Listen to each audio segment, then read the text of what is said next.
The Arizona Coyotes put up a fight, but a fight that is quite not enough as they fall to the Carolina Hurricanes 5-3. The final score at Gila River Arena. We're going to break this game down. Who stood out? What stood out on this episode of Locked On Coyotes? Your Locked On Coyotes, your daily podcast on the Arizona Coyotes, part of the Locked On Podcast Network. Your team every day.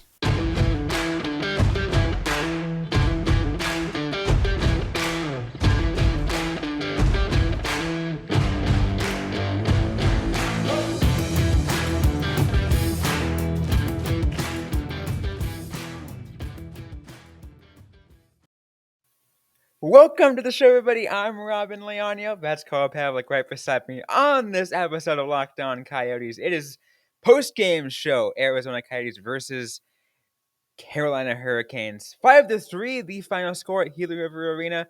And this was a little bit of a surprising outcome in the sense that, as I mentioned right before we went through the full intros, it was a fight. The Coyotes, they did allow the first 3 goals, right? And Yeah. it was like, especially, let's be real, the first two to start the second period, it's like, oh god, we're gonna have one of these games again. It's gonna be another second period collapse, and then they kind of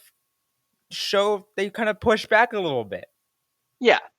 And it's something that we have seen before in the Coyotes this year, just not recently. Like, we have seen this kind of fight. We have seen this pushback. Like, one of the things that I was praising about the Coyotes, like, halfway through 3/4 of the way through the season, it feels like, was their ability to just kind of, like, keep going through the final minutes of the game. Even if they're down, like, they're going to keep up the fight. And we got a glimpse of that tonight. It was it was a loss. It was a bad loss, but they fought a little bit more than I think either of us thought they would. Yeah, and I think that goes back to, again, I think the confidence stuff we were talking about, right? Because we're talking about how this team is confident has been shot. They've been taking bad losses, really bad losses. I think, this is their 7th game this month of allowing at least 5 goals? I think so, yes.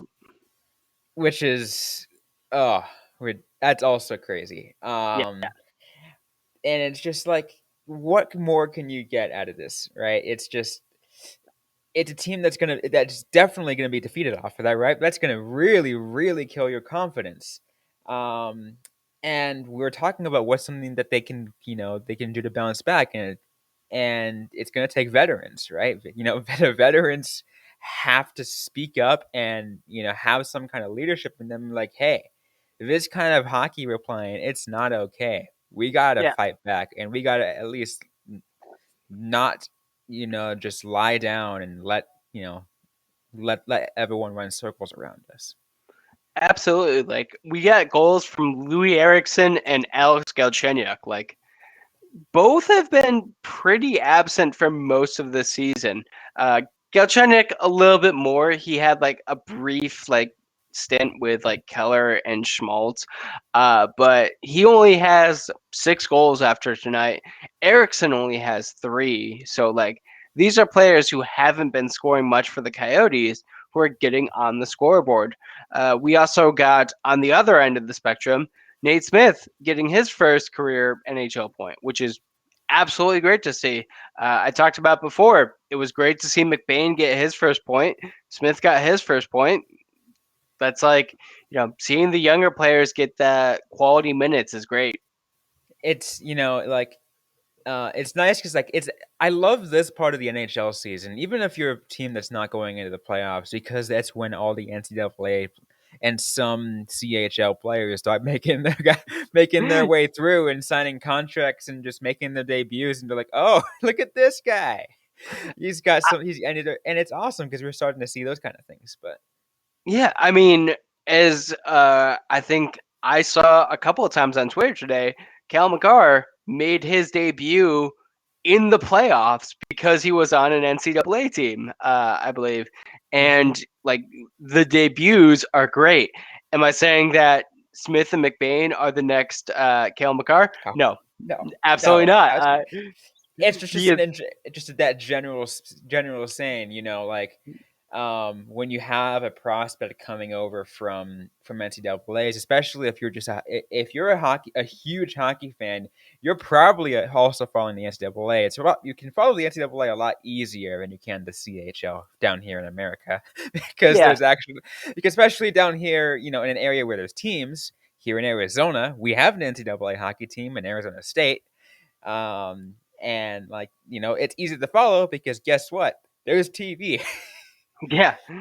It is like there are people who are dedicated to watching NCAA hockey, and I am not one of them. I will watch occasional NCAA teams. I would love to go to any ASU game. I would go to most U of A games. I will go to a college hockey game, but I am not dedicated. I'm not keeping up on it. And more power to the people who are dedicating their lives to it. They are the true heroes of this very specific time of the year. And like you said, it's a really fun time because we are seeing something we've talked about, like more NCAA players making the jump to the NHL and being impact players. And yeah, and again, we're seeing that with the players you mentioned. Again, you said Nate Smith got his first NHL point. That's awesome to see, right? Yeah. It's cool to see that especially again on the Coyotes, because the Coyotes are such a rebuilding team that like a player can come in and make an impact on their freaking first night. Obviously, it wasn't Nate Smith's first night, but it was. But he's getting there. I mean, Yeah. he's got his first week. Yeah, it wasn't his first night. He didn't do the classic NHL, first point in your first shift, but he got his first assist, a primary assist. So McBain's was a secondary. If you're the type of person who likes to like rival up your team members, go for that. But it was his fourth NHL game. That's still pretty impressive. Right, and especially when you're adjusting to that pace, right? Because like the NHL and the NCAA are different animals. That's for damn sure. Yeah. They're both fun to watch, but they're different breeds. Absolutely. So, kudos to be able to adjust pretty quickly. Yeah. And I mean, it will definitely be interesting to see. Like I do kind of wonder, like I do think Smith and McBain both need to have phenomenal off seasons where they like really improve their bodies and their like game. Like they still need to make that next step. But I do, think like, hey, do you maybe like sit them in the AHL to start off and bring them back up? Because clearly they're close, but I'm not sure they're ready just yet. But that is definitely more of a like next season thing. For now, just keep them in the NHL. Let them get like all the experience they can. They're signed on contracts now, so they're pretty much in the NCAA. Not much you could you could Yeah. work with once you sign your contract. So roadrunner development time. Yeah. It's that's how things go, and we'll maybe be able to see that for these players in the future. And I always liked seeing that because I get to see the future of the Coyotes. And I mean, like Barrett Hayton started with the Roadrunners and came up to the Coyotes. Like, I still wonder if, in an ideal world, if he had stayed with the Roadrunners, if that would have been better for his development. But, you know, he has adjusted well enough to the Coyotes, and I just hope to get more. Like, it's just kind of like as we approach the end of this year, I'm curious to see what moves they do to start next year. Oh, it's going to be a lot to discuss on that end, and luckily we have a lot of time until then, right? Yep. And a lot to discuss until then, because of all time, then like we could probably have like 15 episodes for some odd reason talk about that. Obviously, there's not 15 episodes worth of it, but we have it like that's how much time we have. Yeah, yeah. There will be plenty of time to break down the Coyotes, and this is just like the first year of a really interesting like organization and rebuild. So I am very excited to talk about some of the moves that they're going to make, and just kind of speculate on development moves, because there's still a lot of ways that next season can go. We're already just ending this season a couple games early. I think that's the key takeaway. Yeah, probably. Yeah. Probably. But we still have to break down more of this game. We're going to get to that in just a moment. But first, we're going to get a word from Carl. Yep, I have a quick word from our friends at BetOnline. BetOnline.net is your number one source for all your betting stats and sports information. You can find all the latest sports development, league reviews, and news, including this year's basketball playoffs and the start of Major League Baseball. You can head over to BetOnline for your continued source for all your sports wagering information, from live betting to playoffs, esports, and more. There's a reason why we used BetOnline when we were telling you the lines for this past game that we're talking about today. Head over to BetOnline today or use your mobile device to learn more about the trends and action. BetOnline, where the game starts. And I guess speaking of BetOnline, let's take a quick review before I want to. There's one thing I wanted to talk about before we get to that. Let's discuss what our predictions were. Yeah, I said 6-2. You said 4-2. 4-2. So between it was between us, like in terms of what the so you had the right margin. Yeah. It was just one one tick up. Well, here's kind of the thing. Both of us, for reasons that are understandable if you've listened to every episode this month, went with the Coyotes scoring 2 goals, because that has been the best they can do in regulation. They had the third goal against the Chicago Blackhawks.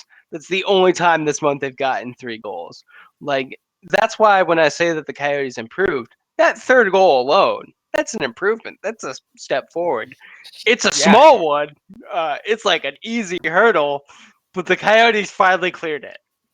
yeah, and I was making that joke with Locked On Hurricanes. Like when they got scored their third goal, I'm like, the Coyotes are back in it, and I did a little. It was a wolf, but just a howling gif. Yeah, And and then they quote tweeted it with the final score 5-3, and I'm like, hey, at least we scored three. yeah. That's as much as we could ask for at this point. I mean, yeah, and for a while until Aho got that final goal, the Coyotes were in it, and that is an improvement. And uh, I mean, we are always grasping at straws for the season, but that is a definite improvement than what we've seen for the rest of this month. At what point would you have thought that late in the game the Coyotes would be only down 4-3? It against the Carolina Hurricanes, we didn't expect that. So Yeah, yeah, it's especially against the Hurricanes. I don't know if listeners and viewers saw someone tweeted the Coyotes game against the Flames and said that the team should be relegated.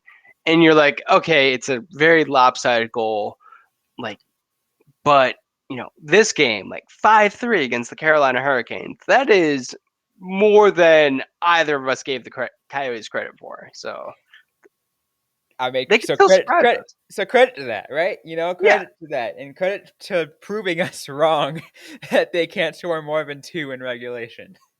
I, I mean, yeah, this season for the Coyotes, prove me wrong all you can, because Exactly. I do think overall we do tend to be on the pessimistic, realistic side. We occasionally sound optimistic, but really we're giving very reasonable expectations. We're on the more we're on that more out of the locked on network of the NHL group. We are the most among the more pessimistic people for our shows. Yeah. When the Coyotes are hot, we are still at the same We're just like temperature as when they're cold. we're just like, eh, Yeah. like they're winning, but eh. We're the Larry David of this. We're just like, yeah, I guess it's the Coyotes this season. It's what we expected. That was not my Larry David. I just want to throw that out there. That was just me doing a not Larry David. I do not want to have that go down as my Larry David impression. I love it. I love it. But let's also talk about some contributors. There's a player of the game I want to get to later in the show. But let's get to some Sure. of the contributors, people who, you know, who have been contributing for the Coyotes and have made some impressive moves. Nick Ritchie is also he's continuing to be hot since he got acquired. I love this Absolutely. dude. I love this dude. Yeah. On during the game, I was on Twitter and someone brought up that Richie is the only Coyote who's scoring right now, and I'm like, hey, now Nick Schmaltz is also scoring, and it is great that Richie and Schmaltz are still on like the same like level post Keller because like there was kind of maybe a little bit of suspicion that both of their like games have been boosted by Keller, but they are proving that completely wrong. They're both looking great. Yeah, which is awesome. And I think it's cool because like again, there was that concern of with Richie's acquisition. Is like, is it like what does he bring to the team? Because we didn't know. No one. Yeah. But people were just like, is it just kind of like one of those like unloading moves or whatever? I mean, you traded away Lubushkin for him. Like you kind of knew what was happening here. Yeah. Although, like, I mean, Labushkin was kind of a. I don't know, because Labushkin like has found a new life in Toronto. It's kind of Yeah, hard to think of Coyotes Ilya Labushkin because he is like a different player. But I mean, Richie, he had that great season in Boston. He had like many years with the Ducks. I think we all kind of were expecting something else. Like I don't know if people thought that he would necessarily revive his game and revive against the Coyotes. Like we've talked about, like yeah, if you are like determined, like this is the time where you can like make your mark. But very few players have really like stepped up this year, and he's one of them. he is one of them, and it has been an absolute joy to watch. Another shout out that I will give for this game is to the goaltender Karel Melka. Oh yeah, Um, this guy got, what was it, 50? How many shots on against? he faced 51 shots on goal. There you go, and he saved 46 of them.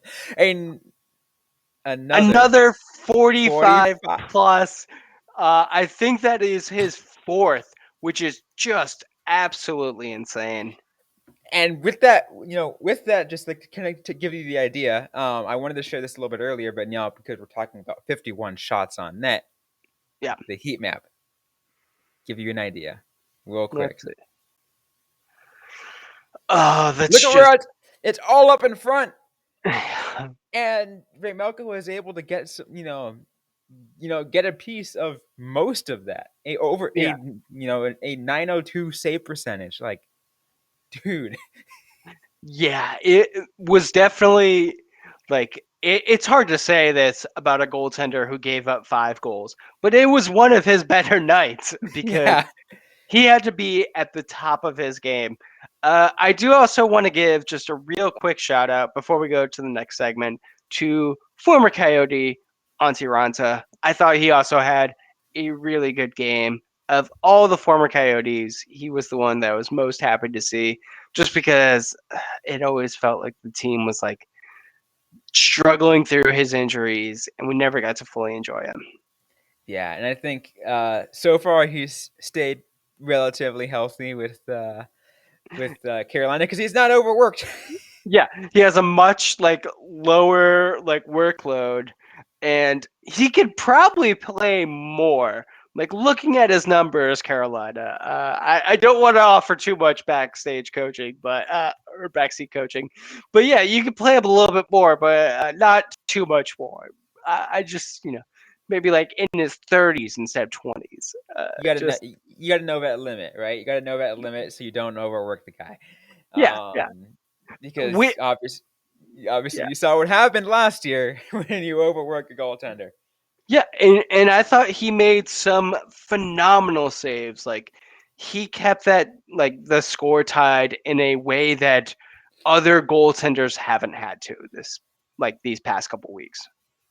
Yeah, it's definitely, the goaltenders have definitely helped make this game very interesting. And again, yeah, the score 5-3, it's on the more higher end, but Yeah, um, with the way that this play style was, it just made goaltending made it interesting.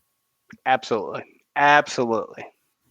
Well, we still got more to get to on this episode of Lockdown Coyotes. We're gonna get to our player of the game, and we're gonna break anything final bits down of this episode. Before we get to any of that, though, I want to let you guys know today's episode is brought to you by Rock Auto. With the ever increasing number of makes and models, it is now impossible for your local chain and auto parts store to stock all the parts you need.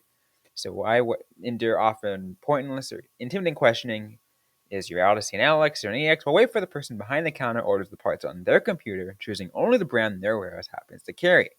You have computers with access to rockauto.com at home and in your pocket. Why choose to spend 30, 50, even 100% more on the same parts from a chain store or car dealership when you can go to Rock Auto, a family business serving do-it-yourselfers for over 20 years. Their prices are reliably low for every customer and have everything you could possibly need, from brake parts, tail lamps, motor oil, and even new carpet. Go explore the website today to find the solution for all your auto parts needs. And while you're there, go to rockauto.com right now. See all the parts available for your car or truck, and write Locked On in their How Did You Hear About Us box so they know that we sent you. Amazing selection, reliably low prices, all the parts your car will ever need. rockauto.com.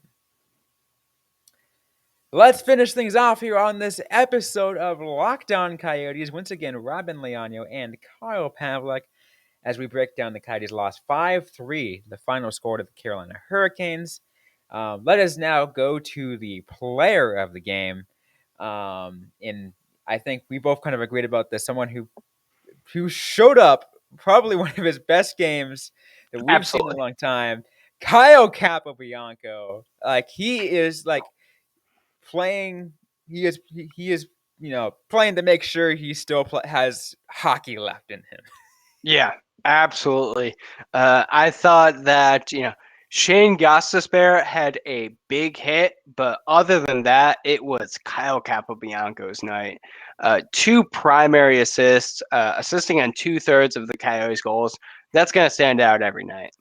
And not only just the assist, but if you just look, his presence on the ice was noted, right? He was Yeah, actually, moving around, getting where he was supposed to be. And I think even towards the end of the game, he even drew a penalty or two. Like, he did. He drew a penalty late in the third period. Like, very impressive. He drew the last Coyotes you know, last Carolina penalty of the game. And if the Coyotes had scored on that power play, it would have been a completely different game.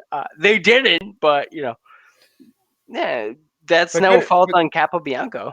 yeah, no, good on him for doing what needed to be done to put the Coyotes in the spot to potentially make it a game.